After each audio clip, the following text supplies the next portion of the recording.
Welcome to the Joint City Council and Guadalupe Valley Municipal Improvement District meeting of April 1st. City Clerk, preamble, please.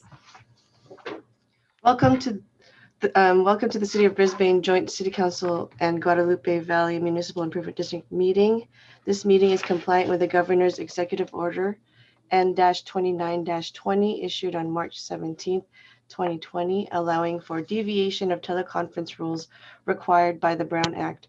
The purpose of this is to provide the safest environment for staff, council members, and the public while allowing for public participation. The public may address the council using exclusively remote public comment options. The council may take action on any item listed in the agenda. Public meeting videos. Members of the public may view the City Council meetings by logging into the Zoom webinar. City Council meetings can also be viewed live and/or on demand via the city's YouTube channel, www.youtube.com/BrisbaneCA, or on Comcast Channel 27. Archive videos can be replayed on the city's website, brisbaneca.org/meetings. To address the council. The City Council meeting will be an exclusively virtual meeting. The City Council agenda materials may be viewed online at brisbaneca.org at least 24 hours prior to a special meeting and at least 72 hours prior to a regular meeting. Remote public comments. Meeting participants are encouraged to submit public comments in writing in advance of the meeting. Aside from commenting while in the Zoom webinar, the following email and text line will also be monitored during the meeting, and public comments received will be noted for the record during oral communications 1 and 2 or during an item. Email ipadilla@brisbaneca.org, text 628-219-2922. Join the Zoom webinar at zoom.us with the ID 991-9362-8666 with the passcode 123456. The call-in number is 1-669-900-9128. Remember to please press *9 to raise your hand and *6 to unmute. If you need special assistance to participate in this meeting, please contact the City Clerk at 415-508-2113. Thank you. I'm calling this meeting to order. This is our first meeting of April, and I would like to greet everyone an early Happy Earth Day, which is April 22nd. Would you please all join me in the Pledge of Allegiance? I pledge allegiance to the flag of the United States of America and to the republic for which it stands. One nation, under God, indivisible, with liberty and justice for all. 7:34 p.m. Call to order. Roll call, please. Councilmember Davis. Here. Councilmember Lentz. Here. Councilmember Mackin. Here. Councilmember O'Connell. Here. And Mayor Cunningham. I'm here. Item number 3 is the adoption of the agenda. Please note that in our amended agenda, the public hearing item will be continued to a future City Council meeting and will not be discussed today. If there is a first and a second to adopt the agenda as it stands. I would make a motion to adopt the agenda with the removal of item E. Do we have a second? Colleen seconded. Thank you. Roll call vote, please. Councilmember Davis. Aye. Councilmember Lentz. Aye. Councilmember Mackin. Aye. Councilmember O'Connell. Aye. And Mayor Cunningham. Aye. Moving on to item 4, awards and presentation. Item A is the open space plan presentation. Staff report, please. Thank you, Mayor and esteemed council. Let me get this set up and share my screen.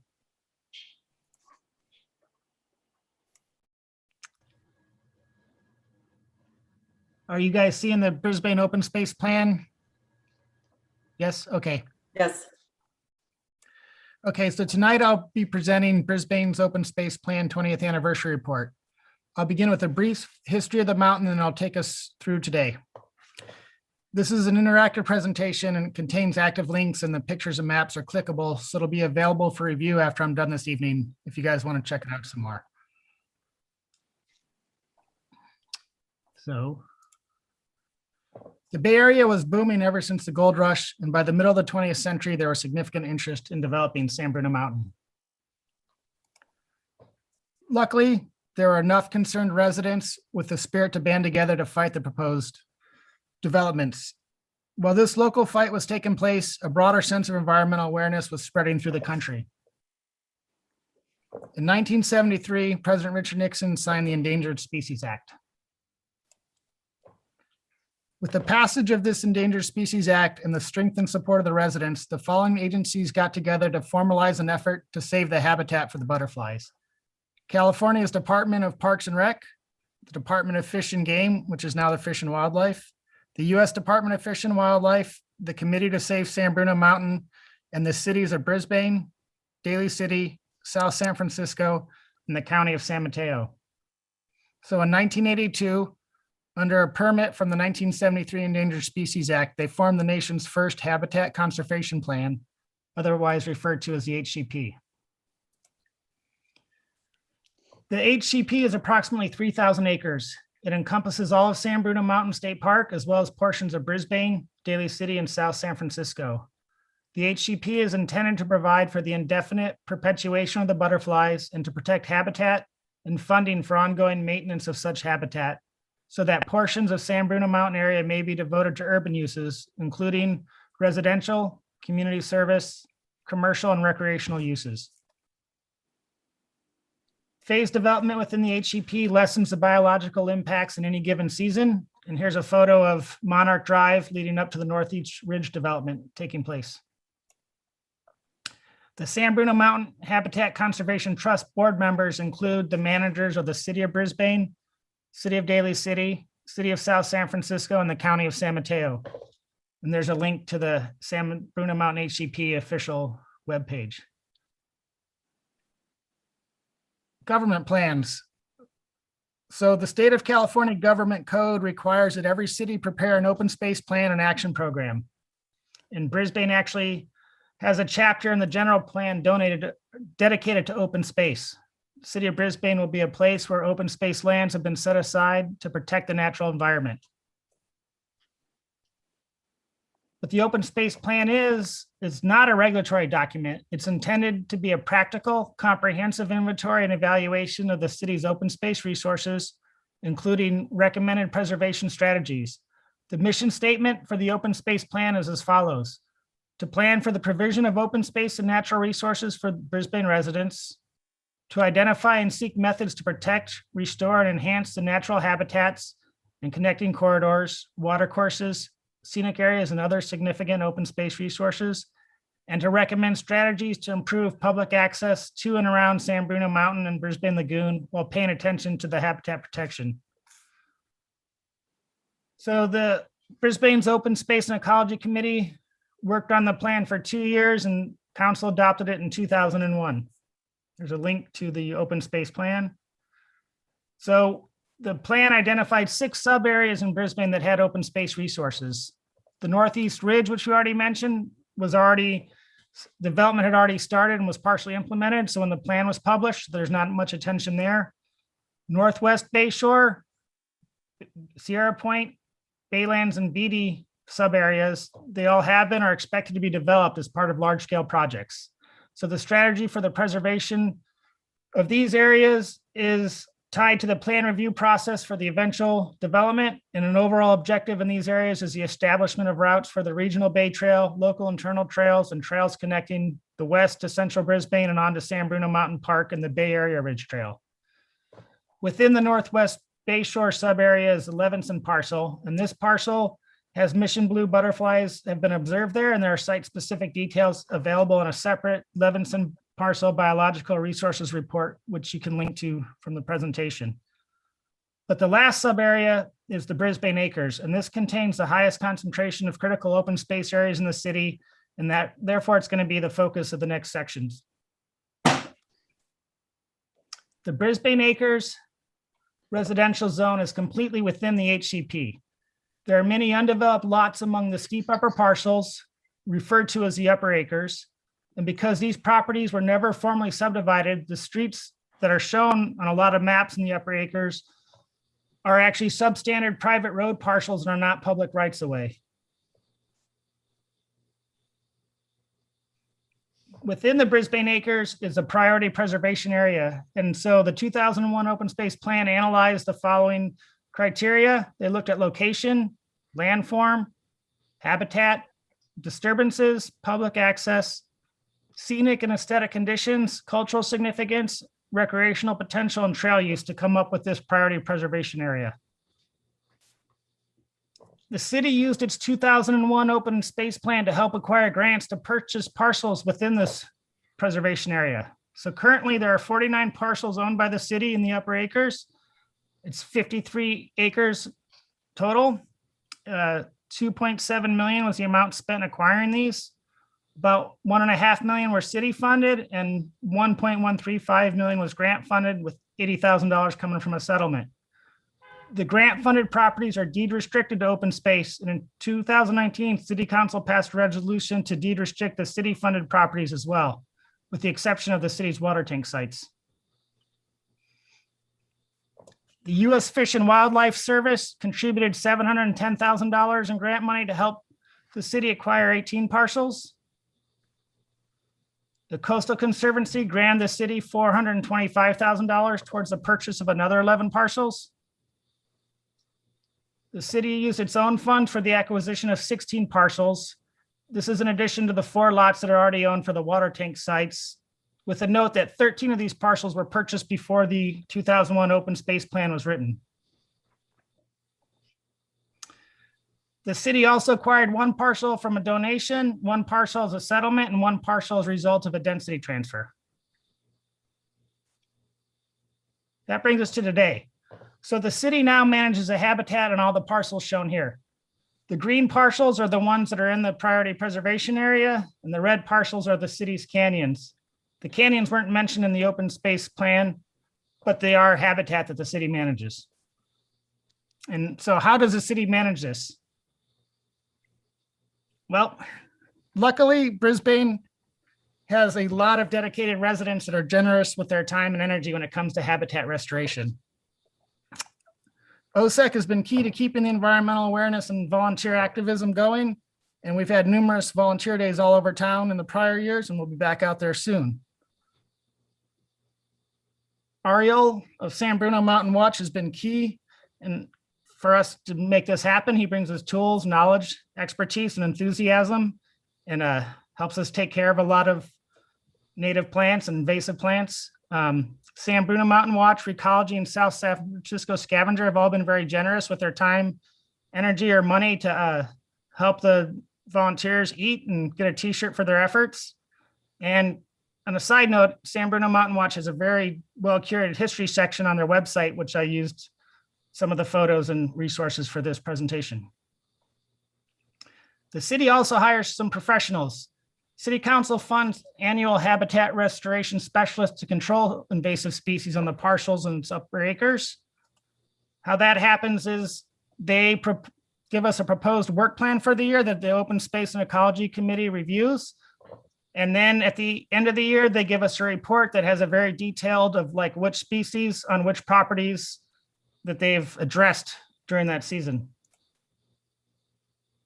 Here's a picture of the scrub encroaching onto the butterfly host plants, and then after work with a 50 to 70% reduction in the encroaching scrub. In 2018, the city had English ivy removed from Firth and Sierra Point canyons, and native ferns came back in abundance once the ivy was gone. And this background picture is Mark Heath of On Point Land Management, who has done a lot of work in the Upper Acres. And he's given a presentation to the San Mateo County Weed Management Area about the work that was performed and the efforts put in to maintain the habitat. So moving forward, the city is also involved in some local organizations. We are members of the 2014, the City Council passed a resolution to join the Association of Area Governments Priority Conservation Areas. These PCAs are intended to identify lands of conservation significance that are broadly supported by public and local jurisdictions to be eligible for future PCA program funding. Brisbane signed on to the San Mateo County Weed Management Area in 2020, and sits on the steering committee. This countywide group of land managers, organized and funded by the Department of Agriculture, meets regularly to discuss projects, concerns, and grant opportunities related to invasive species. And Brisbane is also a member of the California Invasive Plant Council, which is a statewide nonprofit that provides science-based tools and information to help land managers and others make the best choices for California. Brisbane staff share the deep appreciation that residents have for the mountain. We're committed to the continued health of this place. And lastly, a big thank you to the people of Brisbane for recognizing what a treasure this mountain is and for working so hard to preserve it. And that concludes my presentation. Wow, that was great, Bob. Thanks so much. Does anybody have any comments they'd like to make to Bob? Terry? Thank you so much, Bob. It was a very good presentation. And I like that we recognize all the different tools and the people that are involved in saving what we can of our open space and preserving it. So thank you so much. Well done. All right, thank you. You're welcome. Cliff, do you have any comments? Yeah, thank you, Madam Mayor. Bob, great presentation. And like Terry had said, I mean, it really is a team effort. And it's been a team effort for a long, long time. And it's just great to know that our community is still dedicated, just like we were back in the day. And there are still, plenty of opportunities to protect more open space. And yeah, just looking forward to working with our community as we start to evaluate, what are those opportunities and make those investments, because there isn't a whole lot of open space in our area that's left, and what is still available just becomes even that much more valuable and preserving. So yeah. Thank you for the presentation, and also just thank you for the Open Space and Ecology Committee for the hard work that they do advising the council and the community on open space issues. So thanks. Madison? Well, I definitely share the perspectives of a lot of what has been said already. I really appreciated the presentation. I felt like it was so dynamic, and I love all those pictures, like so many of those pictures I've never seen. So thank you for putting so much attention to detail into it, because, it just like draws you in. And I also love that you shared background about, what parcels we own and what efforts we have done, because I think so often people don't understand quite like the commitment that the city of Brisbane has made to open space and to preserving the mountain, especially in the acres, and how committed we are, to continuing in those efforts, partnering with Open Space and Ecology Committee, and then also San Bruno Mountain Watch, and our citizens, to accomplish more preservation. So really appreciate the presentation, and it was fun to have that sort of almost like palate cleanser. So thank you. You're welcome. Colleen, you're on mute. Madison, you're a hard act to follow, because I don't have a first stole flinging my hair through the air. Really tough. But I have to say, Bob, dramatic. The before and after pictures speak so many volumes. It's just jaw dropping. And I really appreciate the fact you took the time to do this, because for me, what resonates are all these little unsung heroes that are always doing this work, and no one has any idea the hours and the sweat and the bugs and the ticks and all the things they endure to keep that mountain so pristine. So I so appreciate what you do, and thank you to all those volunteers as well. Yeah, I think it's going to be a great tool for everybody moving forward. So thanks again, Bob. You're welcome. Yeah, when the San Mateo County Weed Management Area came out, that was before we had joined. And so I think they were really blown away at how much of an effort Brisbane had done. And so they asked us to sit on the steering committee after kind of hearing how much commitment that the city's got towards preserving the open space. So they echoed all your sentiment. Great news indeed. Thank you so much. Yeah, Brisbane's a great great place to work. There's a lot of passion. It makes it a pleasure to work towards it. Yep, and indeed. Thanks again. Okay, so unless there's any more comments, we can move on. Everyone good? All right, so moving on to item 5, oral communications number 1. City Clerk, is there anybody who wishes to speak on any item that is not on the agenda?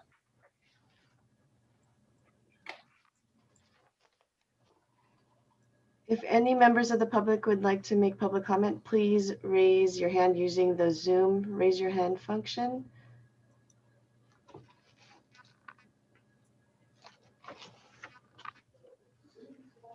I have not received any written correspondences or text messages. I don't see any hands raised.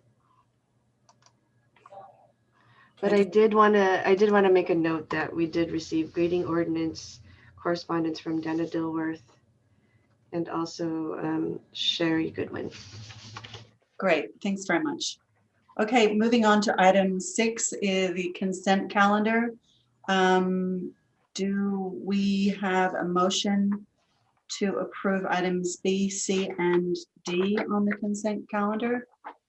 Madam Mayor, I would make that motion to approve items B, C, and D. Thank you. A second, please. I'll second. Thank you. Roll call vote, please. Councilmember Davis, Aye. Councilmember Lance, Aye. Councilmember Mackin, Aye. Councilmember O'Connell, Aye. and Mayor Cunningham. Aye. Okay, the public hearing item E has been removed and will be continued to a future city council meeting, and we will have no discussion on this matter this evening.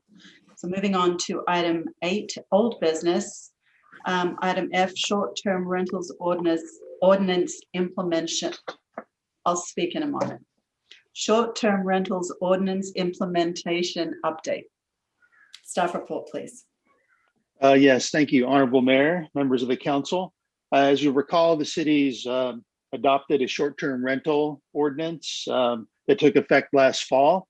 The ordinance allowed for short-term rentals in certain instances, required the payment of transient occupancy tax or TOT, and also established a number of performance standards for operating such facilities.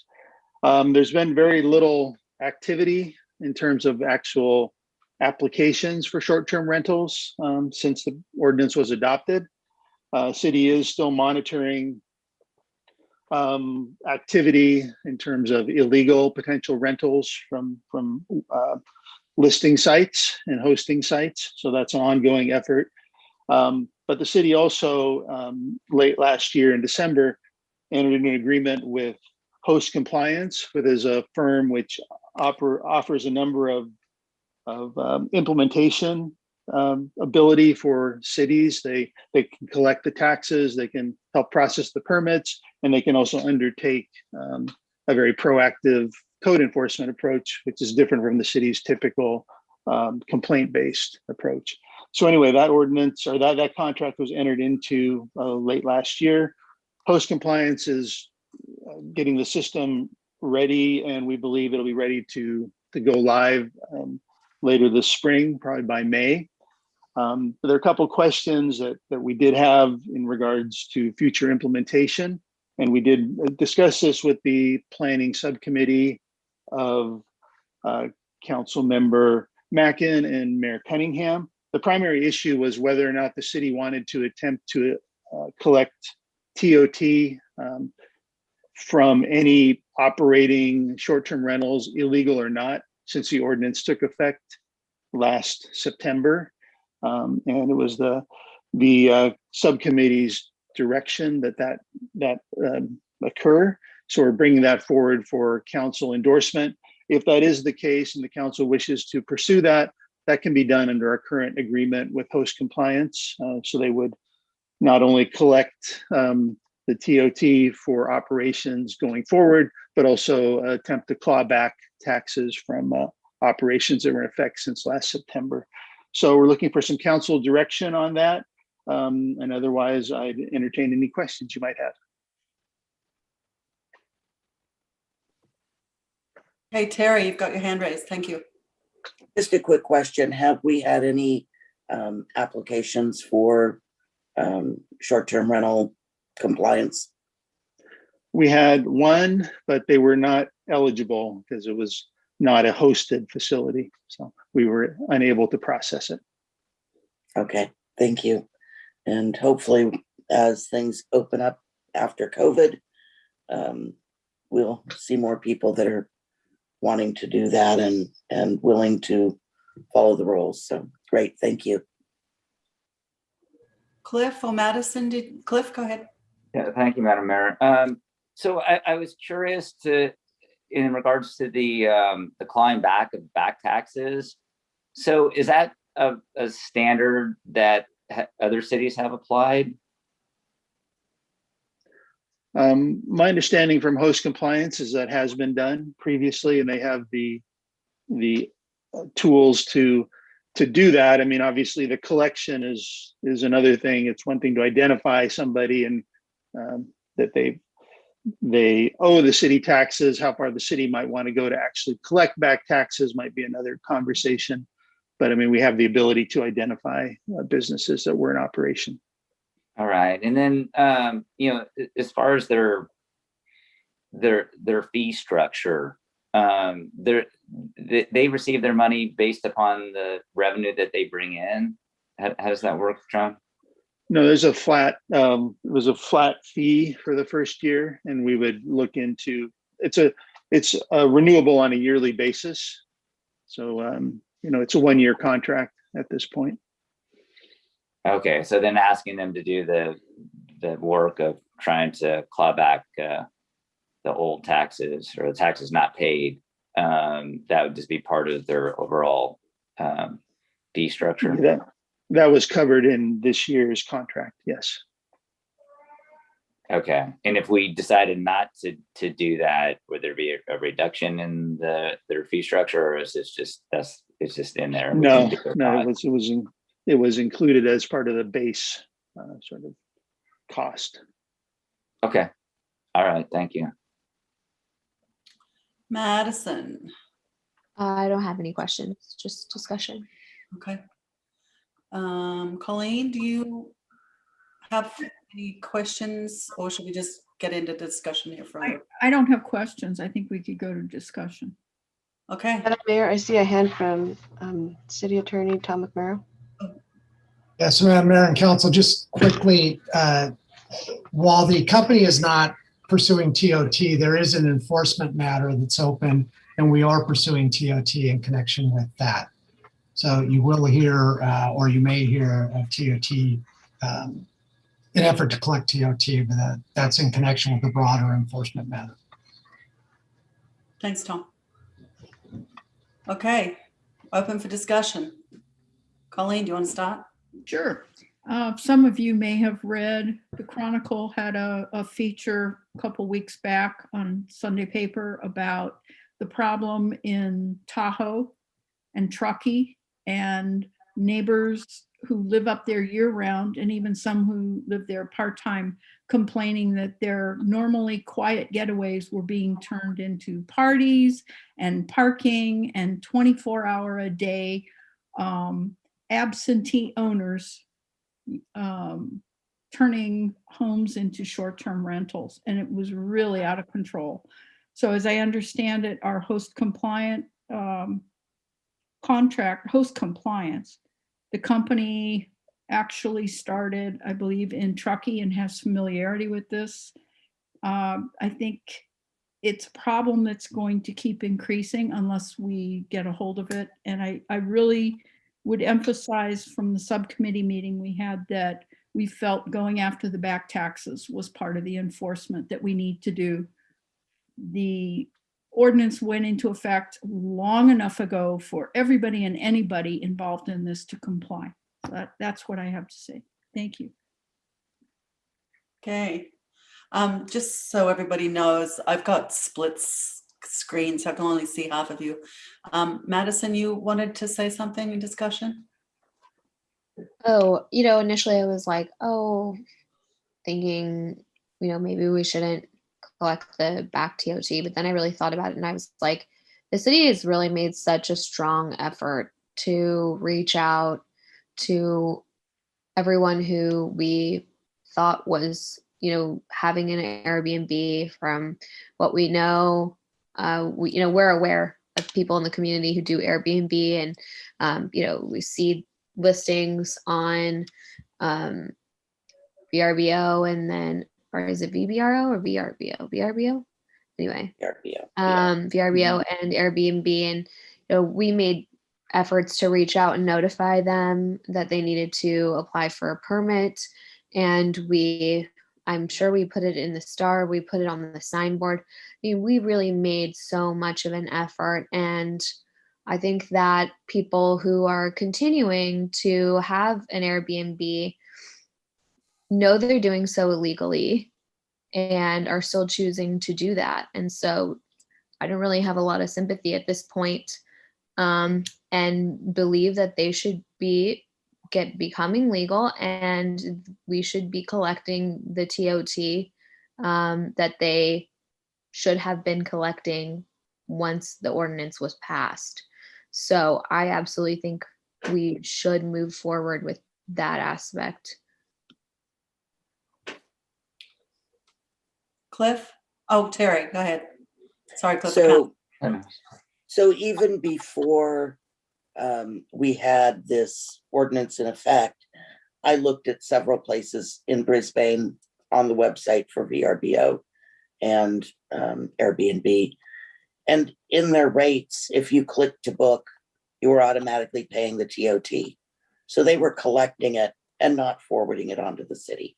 So I too think we should go after the back TOT from places, certainly places who were collecting it and just pocketing that as extra profit. Thanks, Cliff. If I could just ask a quick question, in regards to what Terry just said. So when someone at their, at their site, or, going through Airbnb, and you fill out the information and they collect the tax, does that tax get collected by Airbnb, or does it get collected by the person who's the host? John? I believe it depends on the jurisdiction. Some larger jurisdictions have agreements with Airbnb that they'll collect the tax for them, but I don't think that's a standard practice for all jurisdictions. That's my understanding. So what do you think the status is for someone in Brisbane who is a host, collects the TOT? Is that, are they pocketing it, or is it going to Airbnb? Well, it's a tax. It wouldn't be going to Airbnb. I think Councilmember O'Connell's probably hit the nail on the head. Okay, I just wanted to clarify that, because that's very important in my decision making. Because I was like Madison, and I was thinking, let's just start on a new, on a fresh page, and because not a single host has registered. So that makes me just think, well, is there still some kind of disconnect between what the city is trying to do and getting people to register and people not doing it? You can see 2 or 3 trying to get over, perhaps, but the entire town who of folks who are doing this are not following the rules. So but knowing that there are folks, and I'm really glad, Terry, that you did that extra sleuthing and dug deep, to call that out. And so I'd be in favor then of clawing back those taxes. Absolutely. Okay, my 2 cents on this is, I've been a small business owner here in Brisbane for over 20 years. I've paid my business license tax every single year. I do business in Brisbane, and I don't see Airbnb as any different than any other business. I could defend myself even more, because I don't have people coming to my home using the resources of our police and fire and driving on our streets. My business is just me alone. So I have very little sympathy for the fact that we've got people who are completely disobeying a law that we have in place. And when we all worked so hard with our community to get the best law on the books that we could. We know we've got people who are using Airbnb to stay in places, elders. We know we've got people using Airbnb to pay off their student loans. And we worked so hard with staff, council, the community to put an ordinance together that was super fair. I don't know what the IRS would turn around and say if I just said, hey, I'm not paying my taxes because I want to pocket the money. So I say we go for it, and everybody needs to be paying the taxes from the date that we put that law on the books. They were all notified. There is no excuse at all. There's my 2 cents. Anybody else got anything else to say? Does that give staff enough direction? Crystal clear. Thank you. Crystal clear. Thanks, John. Thank you. Okay. Do we need to open that up for public comment? I don't know. Do we need to open this up for public comment, Tom? Legally, you don't have to, but given that you might as well, because you're giving staff direction on a greater detail than one would have thought. I don't see anybody, but I'll leave that with the clerk. Okay, Ingrid, is there anybody who's got their hand raised and wants to speak on this matter? Attendees, you can go ahead and press the raise your hand button so we can allow you to speak. And I'm monitoring the text message and emails, and there are none at this point, Madam Mayor. Okay, let's give it 30 seconds in case people need to find their unmute button or something, or raise hand button. Still nothing? There are no members of the public wishing to speak at this point. Okay. Okay, thank you very much. Oh, I'm sorry. Chris Casey just went ahead and raised. Okay, whatever Chris, his go hand. ahead.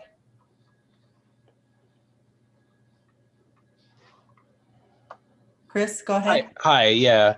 I'm just curious if anybody has reached out to Airbnb and if they were willing to make a statement.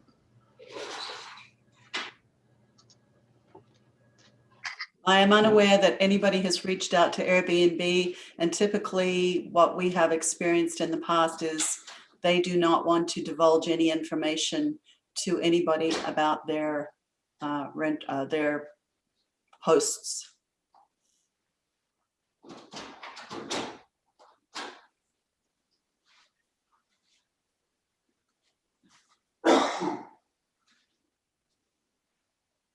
Any further comment? I see no further hands.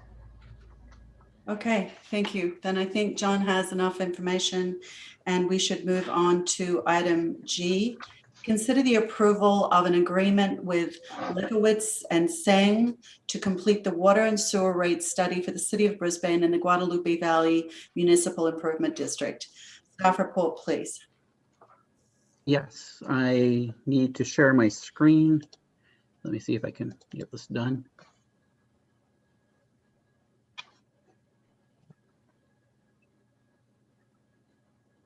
There we go. So City Council directed staff to go out and seek a consultant to help the city with its water and sewer rate study. The last time we did this was in 2001. The city staff put out the proposal. We received 5 respondents. The subcommittee interviewed 3 different firms and is recommending Lekowitz and Seng tonight. Let me go through my PowerPoint presentation, which hopefully will explain the rate structure and what the history of this is and what the next steps are in the process. So the utility bill is broken down into a number of different charges when you see it on your bill. The first one is the water service charge, which is the base amount that is for the, I'm going too fast for myself. I'm sorry. Let me go back. is the base amount for having the meter at your site and to have water delivered into your property. The next one is the water use charge, which is the variable amount based on the amount of water that you use. Billing is done on units. Each unit is 100 square feet, which is about 742 gallons of water. The next charge is the capital charge. This is the amount needed to pay for the capital improvement program that the City Council approved in 2015. We sold a bond. It was a 20-year bond that we sold. At that time, the City Council decided that they would try and sell a series of 4 bonds over a 20-year period to pay for the 20-year CIP. Each of those bonds would be sold sequentially, and Carolina will be presenting on the next item, the second bond issue for that, and she'll explain the next series in those. But after the 20 years, we would have a fixed capital charge that we would be able to use to then sell new bonds going forward in the future without needing to raise rates very much for our capital improvements. In 2018, the City Council approved a drought contingency fee. When we were in the middle of the drought, a number of cities and a number of utilities was raising their rates for the water based on the fact that they were not making enough revenue to cover their costs. What the city staff brought back to the City Council and the City Council agreed was to actually adopt a drought contingency fee instead. And what this would do is create a reserve within the utility fund to pay for future droughts. So if in fact we have a future drought and we need to reduce the amount of water, what happens is our revenues go down, and what we will use, instead of raising fees at that point, we will use our reserves to cover that decrease. What we're hoping for is over a 4-year period to have enough in our reserve to cover 1 or 2 years of a drought. So we wouldn't need to look at that. And then the last one is the wastewater charge. And this is the amount that we charge for what is traditionally called sewer service. And we base it on the amount of water used during the winter months, because during the winter months, people don't do outdoor irrigation and it's mostly just indoor. And we change that every year based on the amount of water that you used during your winter months. So just to take a brief history of this. In 2000, the City Council hired FCS Group to do its water rate study. At that time, it also put together with Corello Engineering a capital improvement plan that was presented to the public. In 2001, the consultant presented those findings, and the council held a number of public hearings. And for those people who were here in 2001, they know how long those public hearings were and what the results of that study showed. Basically, the results of the study showed that in order to catch up on the rates and to fund a capital project improvement plan, we would need rate increases of 200% to 300% to fund everything. So those were very lively meetings at that point in time. And during 2002 to 2012, we did a series of different rate increases. They were not the 200 to 300%, and they were slightly lower than that, but we did it over a series of times to be able to have people grow into their costs.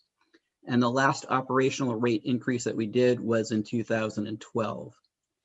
And as I said, in 2014, 2015 timeframe, the City Council adopted a plan to fund capital projects. And it was to sell bonds to do our capital projects. The overall CIP was about $20 million. And the City Council said, let's break that up into a series of $5 million chunks. And we can do each of those $5 million every 5 years and get to a $20 million over the course of the 20 years. And we would implement a capital charge for each of those bonds as we sold them. So we weren't say banking money for future capital projects. With the drought in 2018, we implemented the 2018 drought reserve, which hopefully in another year or two, we'll be able to have enough money saved that we can actually take that off of the books, as long as, fingers crossed, we don't have a drought between now and that time. And at this point in time, we're looking at doing another rate study. It's been 20 years, and I think good practice is to probably do it even a little bit more often than that. But we're looking at doing another rate study, and the subcommittee is recommending that Tseng and Leikowitz would do that rate study. And we do actually have tonight, as one of our participants is Catherine Sang from the firm, if you have any questions for this firm itself. So moving forward, the process for doing a rate study is, the first step is to do data gathering, to review the history of our revenues and expenditures to make sure that the firm actually knows how much money we've collected, how much money we've been spending, so that way they can start doing the next step, which is creating a financial plan for the utility funds to make sure that we actually do collect enough revenue from our operations to cover our expenditure costs, and then to do a sensitivity needs analysis to make sure that if the amount of water used goes up or goes down, that we'll still be able to cover the cost of operations. The next aspect of it is to do the cost allocation, and this is a very crucial aspect of it. They need to evaluate customer billing data and to make an initial allocation to customer classes. The law requires us to not have one customer class pay for the cost of another customer class. So we have a residential class, we have an irrigation class, and we have a commercial class of customers. So the residential customers cannot pay for irrigation customers' water. Irrigation customers cannot pay for residential customers' water. So we need to make sure that we're allocating the costs correctly between the classes, so we can understand that cost allocation. The next step in it is to do the rate design, to identify alternatives, to review customer impacts. And what I have in red is different public meetings that we will have at that time. So the rate design would be reviewed by the subcommittee in a meeting, and then it would be reviewed by the city council. So that way the public would have an opportunity to comment on the rate design, and and council can make proposed changes to determine what the final rate design would be that we would put in the final proposed plan. And the final proposed plan would then go through the subcommittee review, as well as a public workshop separate from the council presentation. So we would have 3 opportunities for public meetings at that point in time, because we recognize that it's been 8 to 9 years since we last did an operational rate increase. So we need to make sure that we are fully informing the public as to why we're doing what we're doing and what we need to do. And then the last process is a 218 process, and I'll go back through that a little bit more thoroughly in the next section. So in the 218 process, and the city has done this every time we've done a rate increase since 2000, is you make a recommendation as to what the rate plan is, which is presented to the council. Staff prepares information for public information campaign. So we would inform the public as to what the proposed rate is and how that would affect individuals and businesses. A letter would be sent to each property owner and to each user of the system. This letter outlines the overall rate plan proposed by the consultant and accepted by the council. It also details the impacts on rates by the amount of water and wastewater billed. There is a minimum 45-day period between the time that we mail out the letters and the city council holds a public hearing. So it gives plenty of time for the public to ask questions, get more information about what we're doing. The last few times that we've done it, we've put articles in the Star, and now that we have a little bit more proactive public information, we'll put information out in the blast. We will get the information out as best we can to all of the users and the landowners as to what we are doing. And then what we will do is we'll gather all those questions that people ask. And then when we come back to the public hearing, we're going to use those questions to inform the staff report. So that way, all the questions that the public asks are answered in a public setting. There is a public hearing that is held on the rate structure. Staff and the consultant will make a presentation regarding the overall rate structure. Staff will respond to all the questions that were asked during the 45-day period. City council will hear potential protests and questions during the public hearing.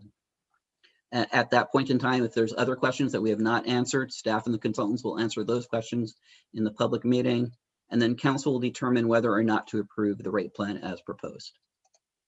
And that is my presentation.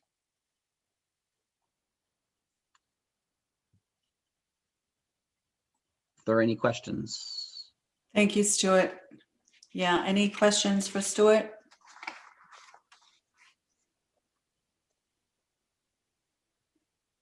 That I have, if no one else. Sure, Cliff. It took me a while to get back and see. Oh, no worries. It's like, there you are. Okay, go ahead. Yeah, great, great work by the subcommittee. I think, all these things, that are laid out are, definitely needed. I really like the public process that we're doing, because it's going to be definitely tough on our community, dealing with coming out of the pandemic and, costs, additional costs, but of course they have to be done. I'm curious to know, why did the subcommittee choose the consultant that is being recommended over the others? What was like the thing that stood out to you? I'm happy to answer that if Colleen will allow. Sure, go ahead. So there were 3 firms that presented to us at different times, and all were very qualified. We decided on this firm because the 2 owners are the principals. They're who we would be dealing with, and they seemed very down to earth and approachable.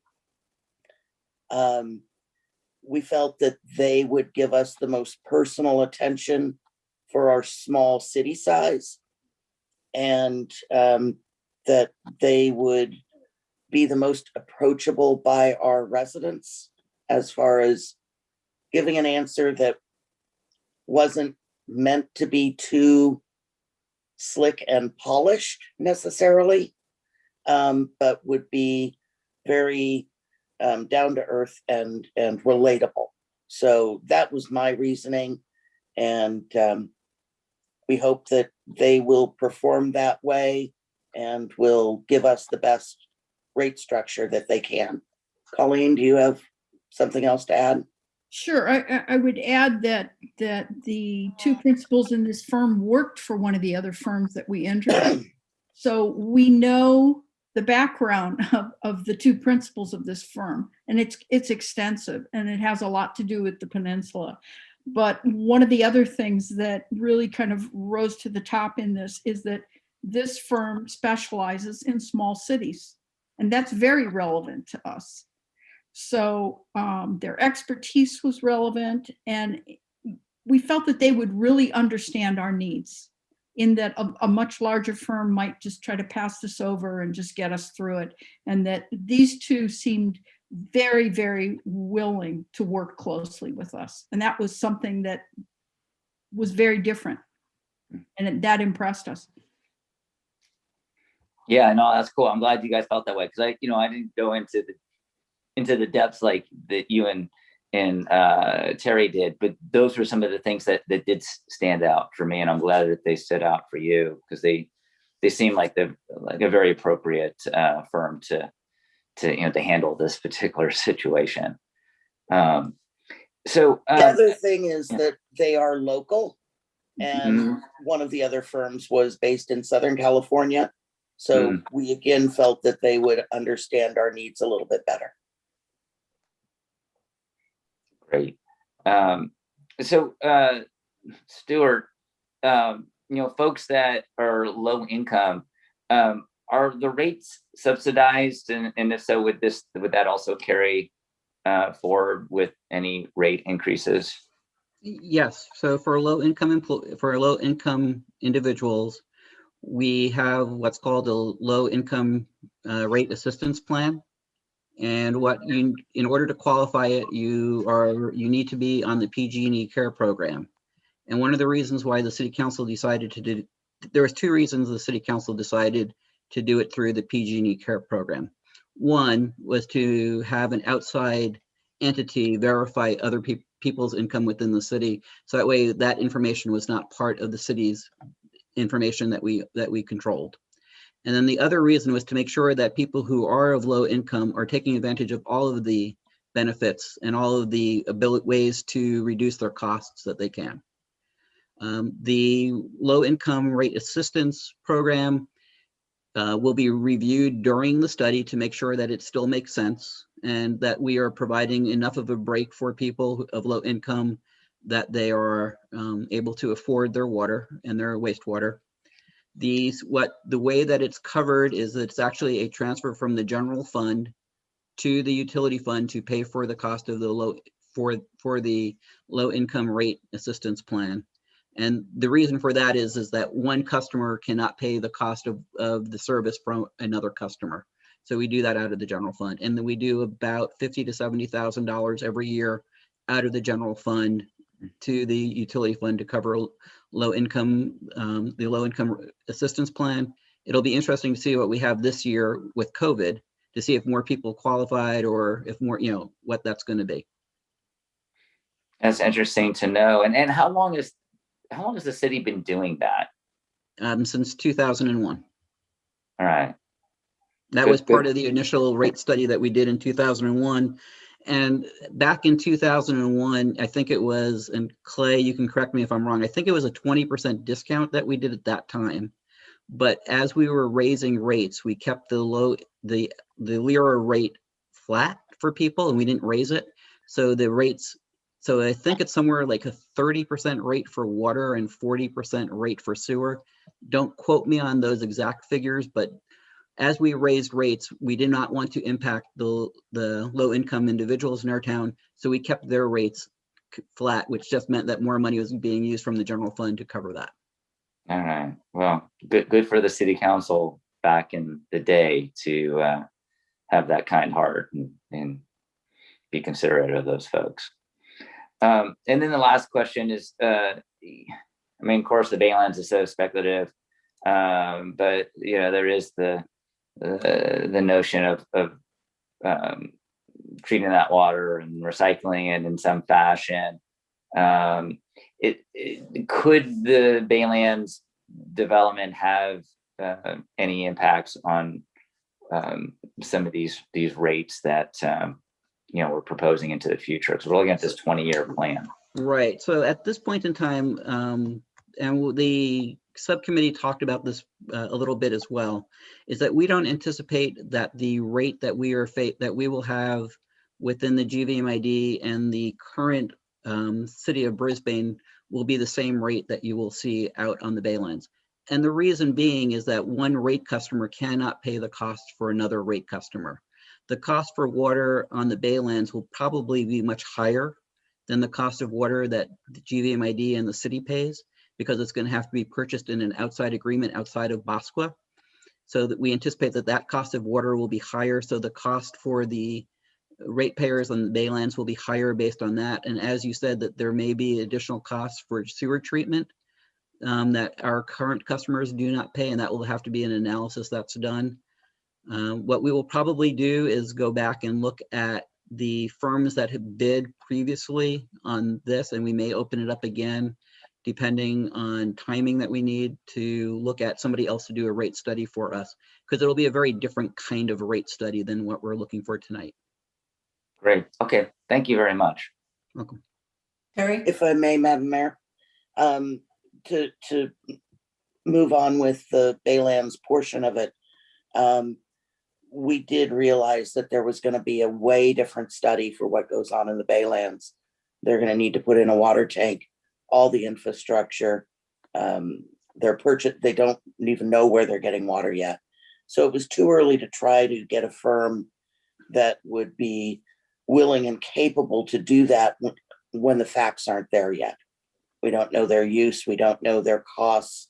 And so, we have every hope that this firm may be able to do that also, but we didn't really want to limit the study we get now by getting so much extra expertise that they're looking at what goes on at the Baylands in conjunction with this rate study, because it's too many unknowns at this point.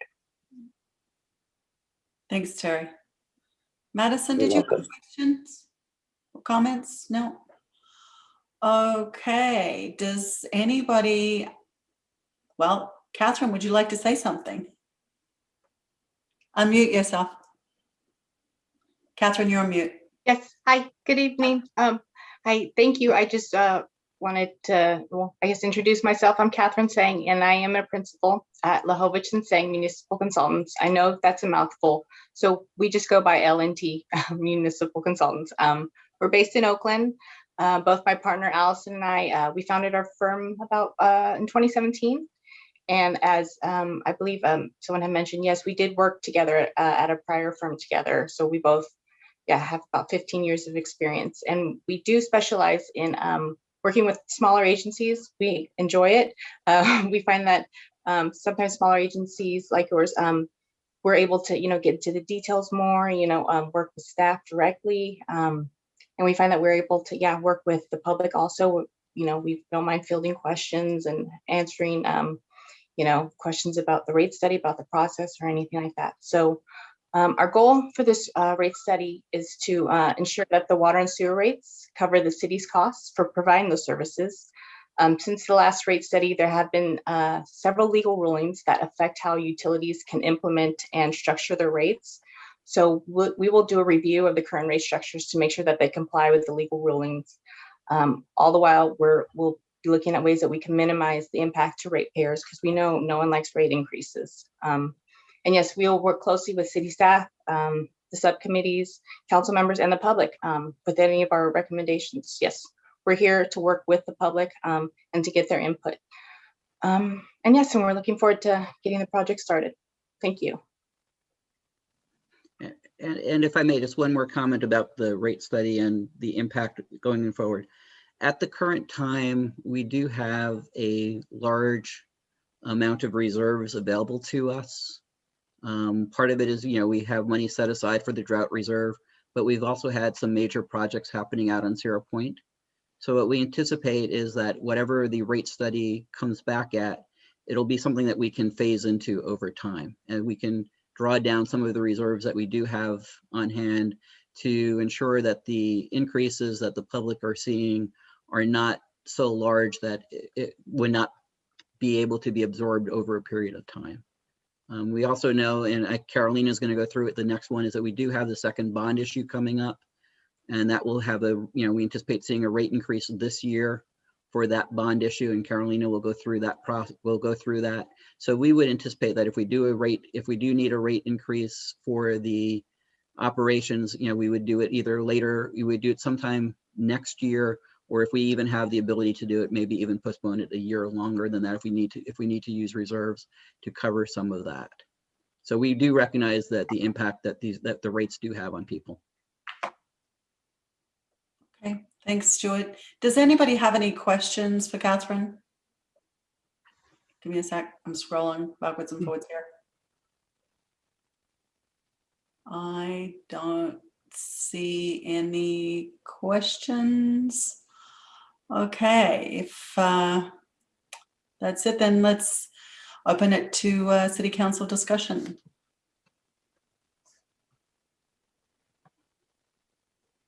Colleen, any comments?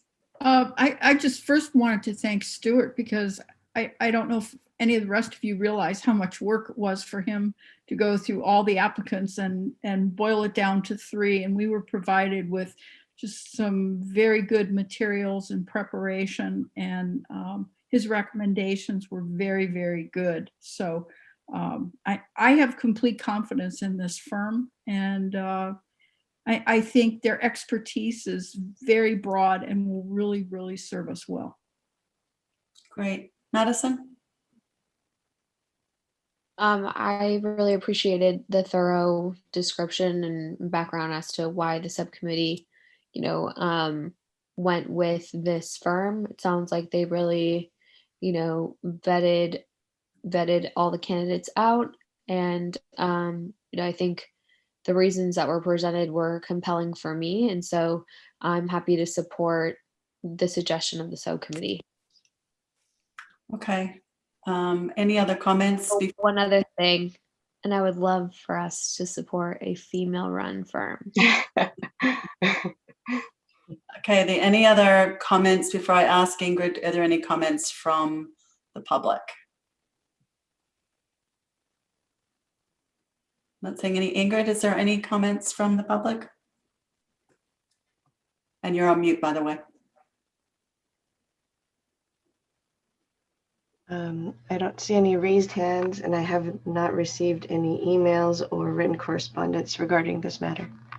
Okay, well, if there's no further discussion, is there a first and a second to approve the agreement with Lekowitz and Sang to complete the water and sewer rate study for the City of Brisbane and the Guadalupe Valley Municipal Improvement District?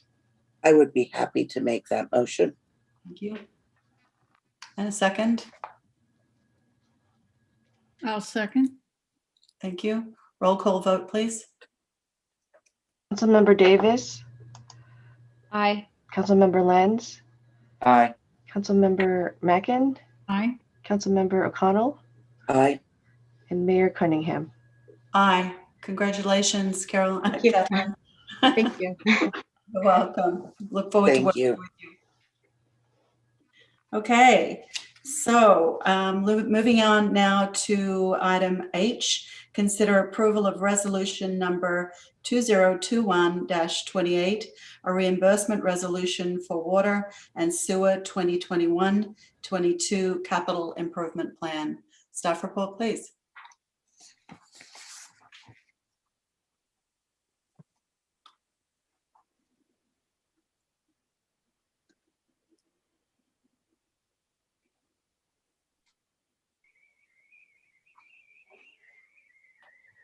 Hi, good evening, Mayor Cunningham and esteemed council members. I'm Carolina Ewan, the Finance Director for the City of Brisbane. And before we address the resolution being presented tonight, I'm kind of doing a part two of Stuart's presentation, doing more of a focus specifically on the capital charge portion of the rate. And we also thought that it would be helpful to review some of the background on utility capital project funding and what has led us to here to this point today, since the most recent similar request was over 5 years ago. Along with the background, we also felt it would be helpful to review the steps in financing these projects. So going back to some history, as Stuart was talking about the rates, the last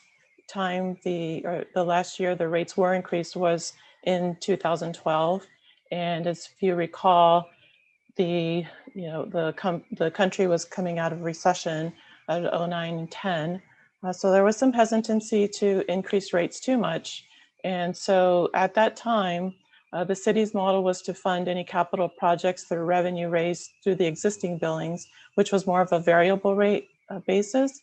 But unfortunately, at the time, the revenue that was coming in was not large enough and the rates were not high enough to cover all of the capital improvements that were needed at the time. So in 2014, the council established a plan to finance water and sewer system capital projects using bonds and implement a capital charge that would layer onto the bi-monthly billings and be used to pay down the debt. This would move the rate more towards a fixed or a flat, steady funding model and not be as dependent on variable usage. So rates are set based on springtime usage and updated in August annually. So the plan allowed for a series of 4 bonds, approximately $5 million each every 5 years over the 20-year period to fund the projects that were targeted at the time.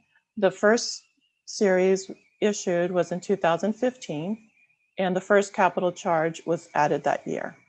The proceeds from the 2015 series have been exhausted, and so the related projects were completed, and now we are moving to a new list of projects and are ready to move on to the next bond series for 2021. And we hope to either issue later this year or in early 2022. Just wanted to remind us that this is an existing plan.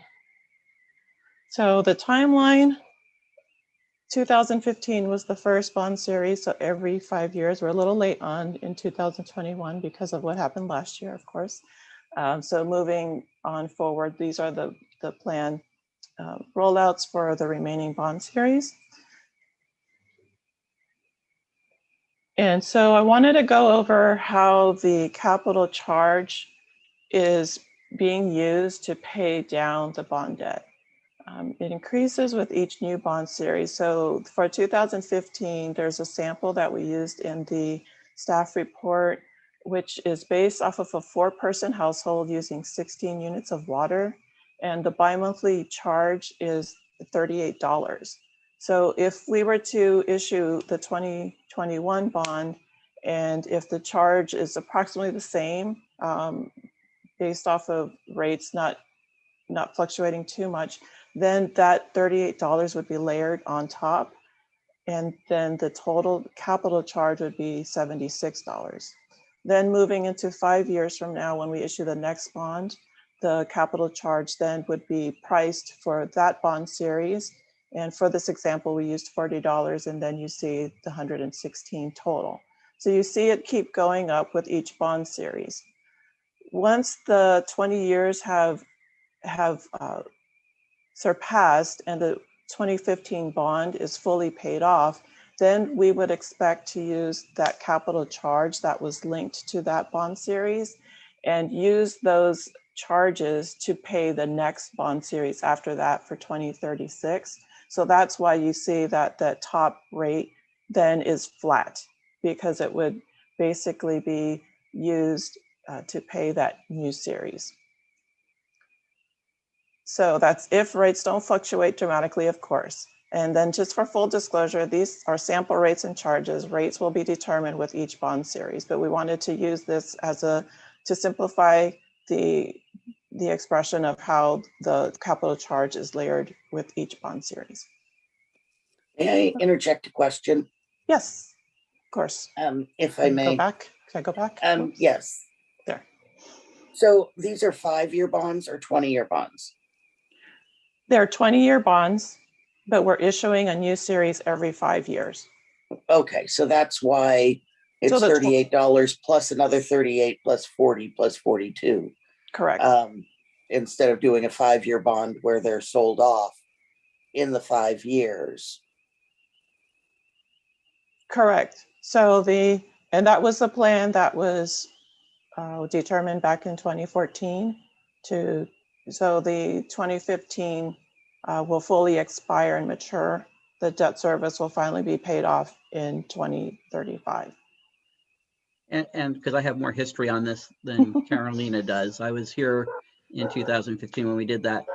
The thought process was that it was a 20-year CIP and that the activities and the projects that we were doing would last the 20 years. So we wanted to mirror the length of the bond with the length of the average length of the projects that we were funding. Okay. It just seems like a very large amount, and in our staff report, it said $260.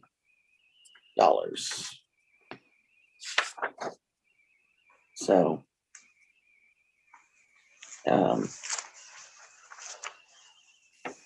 okay, thank you. Okay, I'll have to look at that. Oh, that was the range. So there is a range for the capital charge depending on how many units that are used. So that the 260 was the top of the range. So that's what that was referring to. Would that be for like a commercial user? It could be. The anticipation was it was much more for the irrigation users. I think, Carolina, if I'm not mistaken, that's for somebody who uses more than 40 units at a time in a bi-monthly period, which is our larger. The top, yes. Right, which is the larger users. Okay, thank you. So the range was from 40 to 260. Okay, so moving to the next is now the process for funding the capital projects. So we're the first, after identifying what the projects are, we're moving now so that we could do the first step, which is the reimbursement request. And the reimbursement request is basically requesting that we be allowed to start the projects and expending funds on the projects, knowing that the reimbursement request will eliminate the fiscal impact to the city. Any costs incurred could then be recouped by the bond proceeds. Then we have two possible paths to funding. We can either issue the bonds and then from there conduct the Prop 218 notifications and hearings with the users, and then implement the determined capital charge and the utility billings. However, some bond investors may not want to purchase bonds without the assurance that the capital charge will actually cover the debt service. So we may need to have to actually determine the cap charge first. And in order to do that, you'd have to go through the 218 process, determine the cap charge, and then from there, sell the bonds. So the 2015 bond sale took the second route. So we probably will see that again. Our financial advisor will give us a better picture, however, of what is needed, and we will bring that back to the subcommittee once we know more. Each series will go through the same process all over again. So tonight is the first step. We're requesting that you adopt resolution 2021-28 so that we may begin work on the projects and so that we're assured that the intention is to be reimbursed through the future bond proceeds. If adopted, we can then move forward with a plan to issue the bonds later this year or early next year. And then this is just a list of the projects that were identified. So the utilities management team deemed these projects necessary to be tackled over the next period. And these will be included in the capital improvement project list that we expect to bring forward to council in June later this year. So basically that's our request was for the reimbursement request resolution. So if you have any further questions, I'd be happy to answer as best possible. Okay, questions for Carolina? Terry. So on the list of capital improvements or possible capital improvements projects, these are ones that are under consideration, but not necessarily approved until it comes back through the council. That is my understanding, yes. Great, thank you.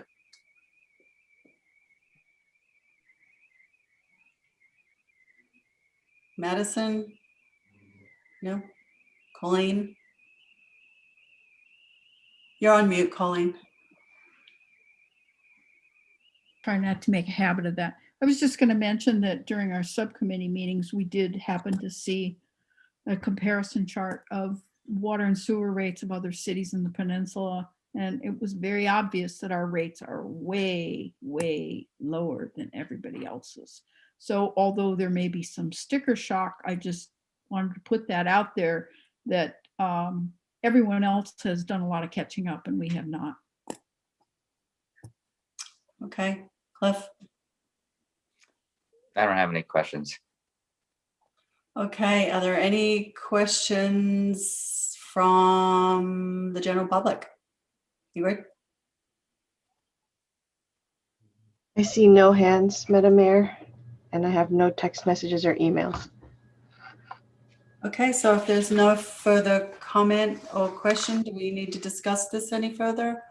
Or would somebody like to make a motion to approve resolution number 2021-28, a reimbursement resolution for water and sewer 2021-22 capital improvement plan? I will make that motion. Have a second. Second. Thank you. Roll call vote, please. Councilmember Davis. Aye. Councilmember Lentz.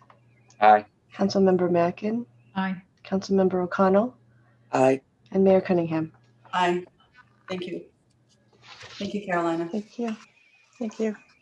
You're welcome. Okay, moving on to item number 9, staff reports. Clay? Thank you, Madam Mayor. Here we go. So City Manager's report for April 1st. The COVID-19 vaccine information, as of yesterday, 44% of the county residents 16 and older have been vaccinated, and nearly half of those, 135,000, are fully vaccinated. 412,000 doses of vaccine have been administered through major and local providers, community partners, and county health. Brisbane, we have nearly 65% of our population 16 and over who have received at least the first vaccine dose.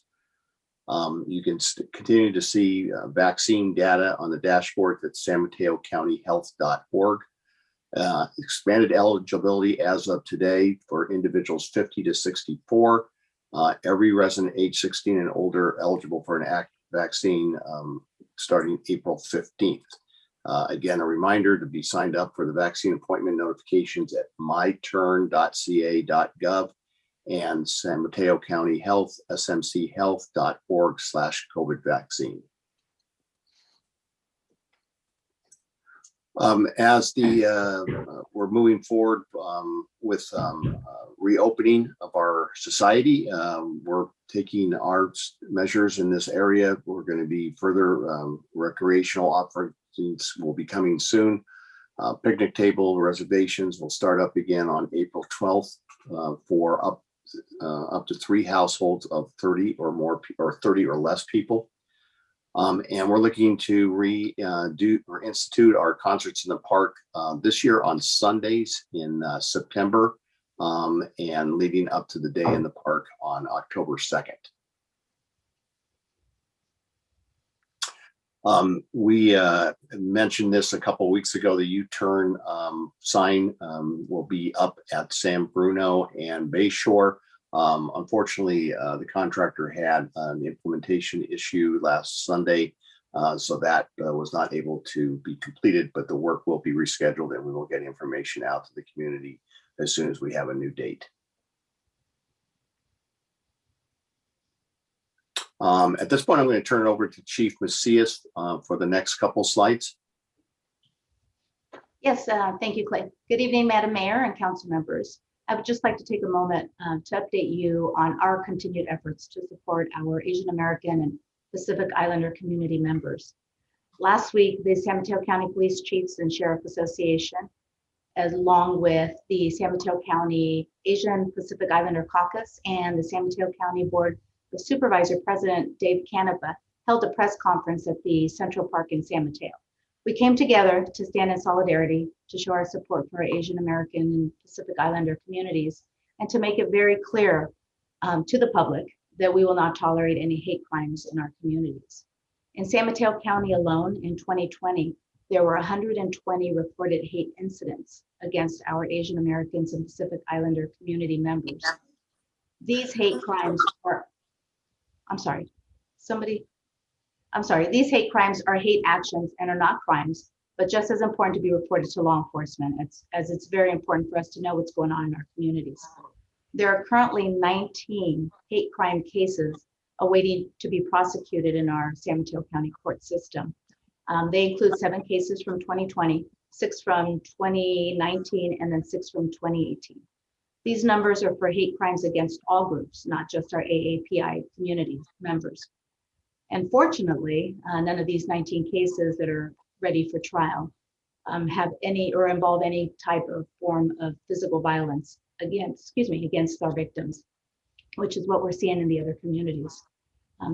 Sadly, we believe there are many more cases that go unreported from our Asian American and Pacific Islander community members for 2 reasons. One, the language barrier.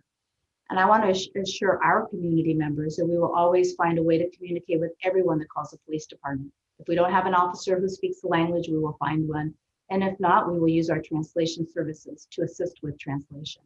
And then the second reason is fear of retaliation, or not wanting to bring attention to oneself. And with that being said, in respecting one's anonymity, we installed an anonymous phone tip line and an anonymous online web form where anyone can report information to the police department anonymously. On the web form, if you click on the form, if you right click on the form, it will translate the form in various languages. A resident can translate the page and send us a message in their native language if they wish, and then we will translate the information. The number on our tip line is listed right now on the slide. It's 415-347-2070, and the web link is brisbaneca.org/tipline. This information is also listed on our city and police website or our social media page, and we are also starting to advertise the information across all channels. And in closing, I would just like to report that in Brisbane, we have not had one reported hate incident or hate crime. We hope that if anyone is a victim or a witness to a hate crime or hate incident, that they call and report it to us, as we take this very seriously. Any council questions? Thank you, Lisa.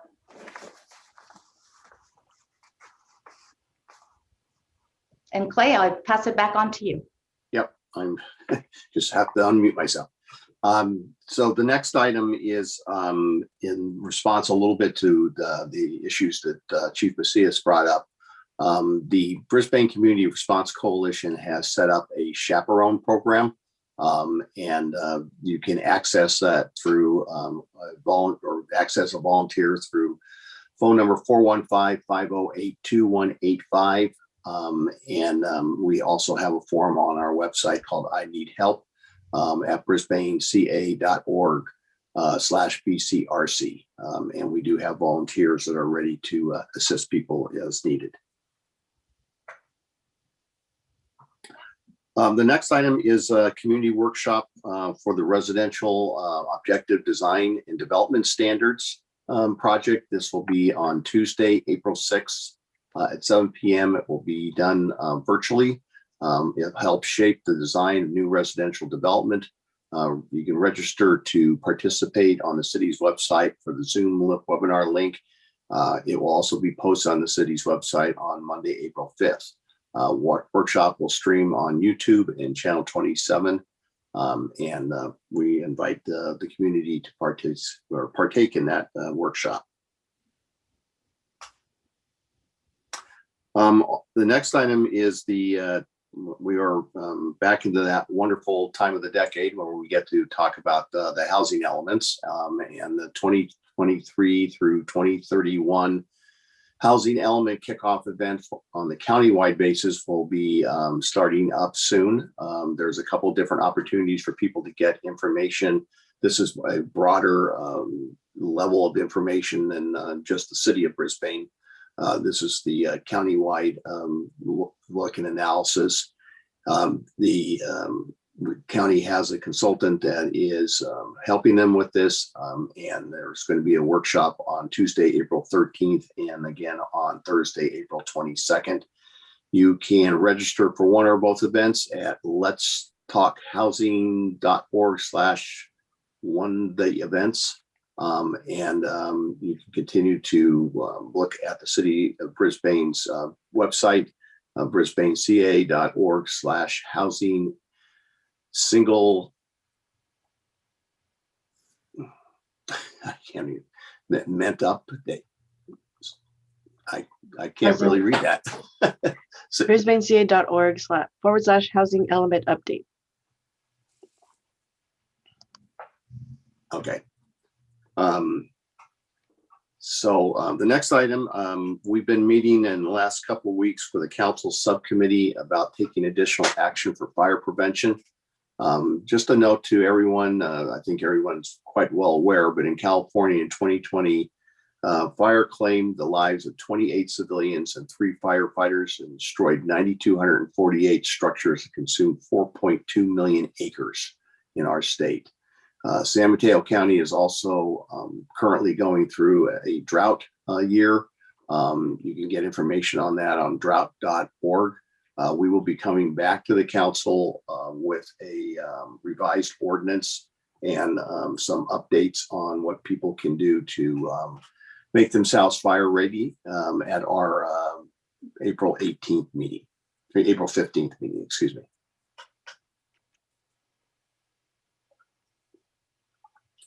And we have a couple of surveys that we are asking for people to partake in. One has to do with the Americans with Disability Act transition plan for city facilities. Will help facilitate improvements to facilities for persons with disabilities. We need people to respond by April 14th. Also, diversity in Brisbane. We have, as you know, a internal city staff committee that's been working on this. We want to get community input. We also have a council subcommittee that's also working on this. So you have a opportunity to respond by April 30th on that. And there's information in the city's website and the April Star for both of those. And last, a friendly reminder as we approach the Easter weekend, avoid large gatherings, get tested. That continues to be a request on the county's part for people to test, even if you've had the vaccine, at smcgov.org/testing. Wear a mask when in public, stay 6 feet from others when not in your household.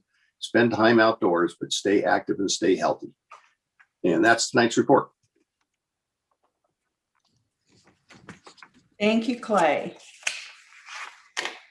Okay, let's move on to item 10, Mayor Council Matters. Item J is countywide assignments and subcommittee reports. Who would like to start?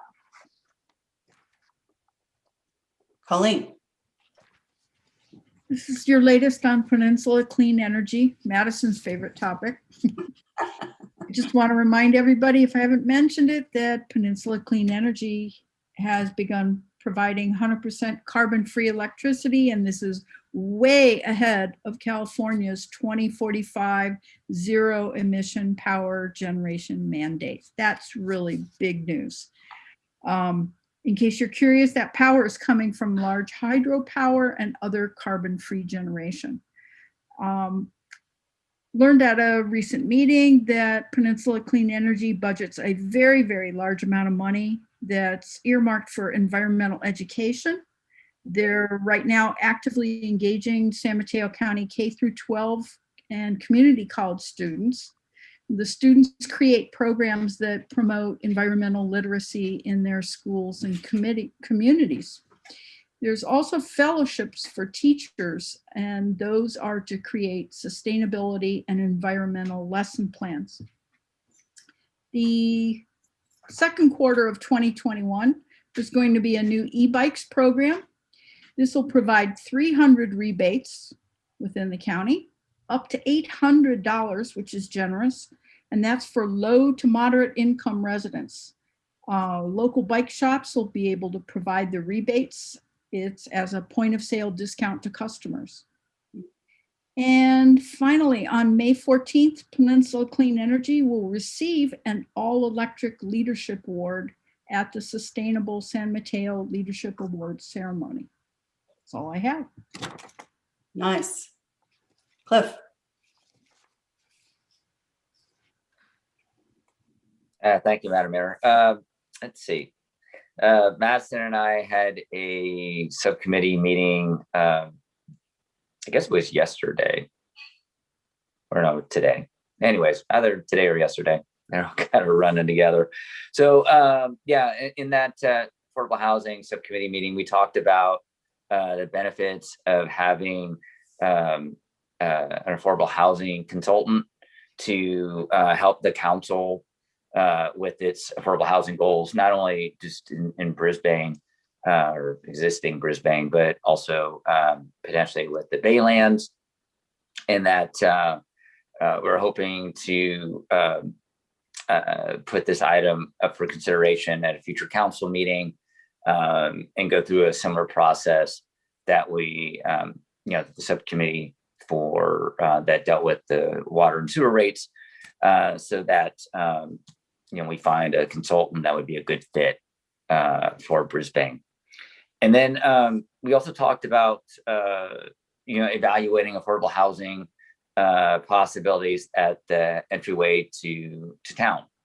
And we felt that it would be beneficial to seek guidance from some of the county agencies such as HART or Home for All, as well as some of the affordable housing builders like Mid-Penn. So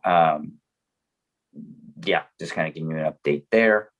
Madison, do you want to chime in on any of the other details? No, I think you pretty much summed it up. I mean, we're just talking about how the city can be proactive in trying to meet our affordable housing requirements and how we can take that initiative. All righty. And then, Terry, you and I had our SharePoint ad hoc committee meeting. You want to lead that one? Sure. Cliff and I met with the, I'm going to call them UPC because I'm not sure if they have a different name for that project or not, about their hotel site. And they gave us a fairly prolific initial look at their plans and hopes for their Sierra Point parcel. It had a lot of information and a lot of assumptions about what may be able to be put there and what kind of partnership they may need from the city to achieve that goal, and how many or what amenities and how they'd be funded to a certain degree. But a lot of things that were, a lot of assumptions, needs to go into a lot more detail and really see what the city's wants and needs are going to be going forward and how it would fit in with the rest of our ideas with the upcoming consultant for the whole park area, and how it would, be financially feasible in all the respects. So it was a pretty well-developed proposal, but certainly was just our first look at it, and no decisions or commitments were made on our part or the city's part at this point. Yeah, no, that was a good overview, Terry. It was interesting to see how much detail UPC did provide, even though it wasn't like deep in the weeds details. But usually when you get something from UPC, it's extremely vague, right? So exactly. But looking at two very large life science buildings and two very tall hotel sites, expanding the park somewhat, but when you really got down into the details of what they're proposing, it wasn't like they were offering it; they were just financing it, right? Yeah, you can pay us back later. So a lot of information, right? And you definitely got to consult with staff and kind of really figure it out and before providing any feedback. Well, certainly this is something that is going to need to have public input, and starting with the ad hoc subcommittee where we're looking at a park designer and then going ahead with feedback from the public on what their vision for the marina is going to be. So I was certainly surprised at the amount of detail that UPC had put into it at this point, which maybe that means they are really gung-ho to get started on it, and maybe that's a good thing. So we'll see how that all falls. Yes. All right. Well, that's it for me. Okay, Madison. Oh, I'll keep going on my other subcommittees if you want. Go ahead. So I attended the airport land use subcommittee, which I am now the chair of. And we found 3 different projects, one in South San Francisco, 2 in San Bruno. The San Bruno ones were housing projects, and the South San Francisco, of course, was life sciences. Found them consistent with airport land use. I attended the technical working group meeting for the San Francisco Roundtable. We had a large discussion on arrivals and land-based guidance or I shouldn't say landing guidance. And so unfortunately, the meeting was sort of taken over by people in Palo Alto. So we never did get to the items that were of concern of Brisbane, but we will next time. And that was it for me. Okay, Madison? Madam Mayor, if I just could ask a quick question of Terry, are they still, is there still like talk about adding Palo Alto and other southern cities to the roundtable, or is that like done, that's been put to bed and we're not dealing with that anymore? They are still going on and on and on that they have no representation. They actually brought one of their council members in to speak at this meeting, even though it was technical working group. It really had nothing to do with that. So yes, they are still trying. That area, the Santa Clara group has gone defunct. So now they're pushing even more to become part of our roundtable. Wow. Palo Alto. Keep up the good fight, Terry. I'll try. Thank you. Okay, Madison? I just had the meeting that Cliff mentioned. Okay, thanks. And Colleen and I attended the weed abatement subcommittee meeting twice, and yeah, we'll be bringing our findings to the next city council meeting. I think North County Fire and staff have done a really great job of getting some information prepared for us to consider. And that was, I had a light 2 weeks, which was kind of weird and exciting all at the same time. So, Colleen, did you have anything else? No, that's it. All right, so are we done there? Okay. Okay, moving on to item K, City Council meeting schedule. Our next City Council meeting is scheduled for April the 15th. Ingrid, the written communications, you're one step ahead of me. Thank you. We had a letter on 3:30 from Beth Grossman, on 4:1 from Sherry Goodwin, and 4:1 from Dana Dilworth. Sherry and Dana's letters were both regarding the grading ordinance, which they were informed that was being postponed. And Beth Grossman's letter was talking about the artist evening of sharing. And moving on to item 11, oral communications number 2. Ingrid, is there anybody who would like to speak or has a raised hand or text, whatever?